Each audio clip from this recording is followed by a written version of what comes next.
چین وێستگەیەکی ئەتۆمی لەسەر مانگدا دروست دەکات. بەرپرسێکی باڵای چین ئاشکرا کرد کە وڵاتەکەی بیر لە دروستکردنی وێستگەیەکی ئەتۆمی و سنتەرێکی توێژینەوە بە هاوکاری لەگەڵ رووسیا لەسەر ڕووی مانگدا دەکەنەوە، ئەمەش بۆ دابینکردنی وزەی کارەبا.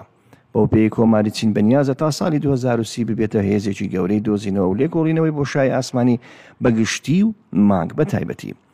بە گوێرەی ڕۆژنامەی دەیلی میلی بەریتانی پرۆژەی چانگ ئی8 کە پلانی بۆ دانراوە لە ساڵی 2028 ئەنجام بدرێت ڕێگە خۆش دەکات بۆ دروستکردنی بنکێکی هەمیشەی سەرنشینی مرۆیی لەسەر ڕووی مانگدا.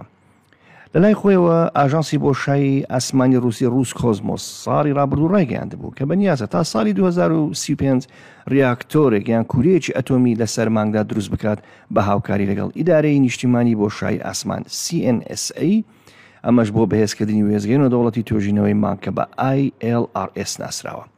لەلایەکی دیکەوە لە پراوێزی کۆنفرانسی بەرپرسانی 17 وڵات و ڕێکخراوە نێودەوڵەتیەکان و ئیران سەرۆکی دیزاینەری بەرنامەی گەڕان لە نێو مانگدا ڕایگەیاند. یەکێ لە پرسە گرنگەکان بۆ وێزگەی نێودەوڵەتی توێژینەوەی مانگ پرسی دابینکردنی وزەیە. جا لەمڕۆوە رووسیا پسپۆڕێتێکی زۆر و فراوان و پێشەنجی جیهانە لە وێزگەکانی وزەی ئەتۆمی بە تایبەتی لە بۆشای ئاسمان کە تا ئێستاشی لەگەڵدا بێت لە پێش ئەمریکایە. بەڵام هیوادارم وەک و دەڵێ ئەم جارە هەردوو وڵات بتوانن ڕیاکتۆرێک یان کوورەیەکی ئەتۆمی لەسەر مانگدا دامەزرێنن.